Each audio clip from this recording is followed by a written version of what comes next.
অনেকদিন ধরে ভাবছি লাউয়ের খোসাগুলো ফেলে না দিয়ে রান্না করব। তো এর আগে অনেকবার ফেলে দিয়েছি, আর আজকে ভেবেছি রান্না করেই ছাড়বো। তাই বসে পড়েছি দুপুরবেলা রান্না করতে। তাই আলু দিয়ে কালো জিরে দিয়ে এটাকে ভাজা ভাজা করে রান্না করব। আর এখানে নিয়ে নিয়েছি লাউ ঘন্ট করছি। এটা কিন্তু আমাদের গাছের লাউ। আর এই যে বসে পড়েছি দুপুরবেলা লাউ ঘন্ট আর এই লাউয়ের চোখলা ভাজা করার জন্য। আমার কিন্তু দুপুরে রান্না হয়ে গেছিলো মাছের ঝোল। আর লাউ ঘন্টে দেবো বড়ি আর একটু ধনেপাতা। এটা দিলে কিন্তু লাউ ঘন্ট যে খেতে লাগে কি বলবো, চিংড়ি মাছও দরকার পড়ে না, খুব টেস্টি হয়। আর তোমরা কী কী করলে দুপুরবেলা আজকে রান্না? কী কী খাওয়া দাওয়া হলো তোমাদের বাড়িতে কমেন্টে জানাতে ভুলো না কিন্তু। এদিকে বসেছি এই লাউ ঘন্ট আর একদিকে এই লাউয়ের খোসা ভাজা, দুদিকে বসিয়ে দিয়েছি। নাহলে কিন্তু অনেক দেরি হয়ে যাবে, আমার দুপুর হয়ে গেছে এখন, কারণ আমার স্নান হয়নি। আর একটু পরে স্নান করে চলে আসলাম পুজো দেবো বলে। তো পুজো দেওয়া আমার কমপ্লিট হয়ে গেছে, এখন ঘরটা বসাবো।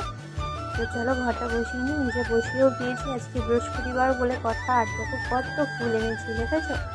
আজকে অনেক ফুল পেয়েছি। আজকে আমি বাপের বাড়িতে গেছিলাম, অনেক ফুল নিয়ে এসেছি। এই দেখো সুন্দর করে সাজিয়ে দিয়েছি। তো পুজো দেওয়া কমপ্লিট হয়ে গেছে, তো এখন যাই রান্নাঘরে। এই যে হয়ে গেছে আমার লাউয়ের খোসা ভাজা। তো কেমন লাগে তোমাদের থেকে জানিও, আমার তো ভীষণ প্রিয়। আর এখানে রয়েছে লাউয়ের ঘন্ট, তো বড়ি দিয়ে করেছি। আর এই যে সকালে করেছিলাম মাছের ঝোল, এখানে এটা হচ্ছে বাটা মাছ। তো ওই দেখো থালাটা সুন্দরভাবে সাজিয়ে নিয়েছি, কেমন লাগছে জানিও কমেন্টে। আর এই যে 2 পিস মাছ নিয়ে নিয়েছি। আর এটা আজকে আমার দুপুরের মেনু। তো এরকম সাদা মাটা রান্না বান্না মানে খেতে তোমাদের কেমন লাগে?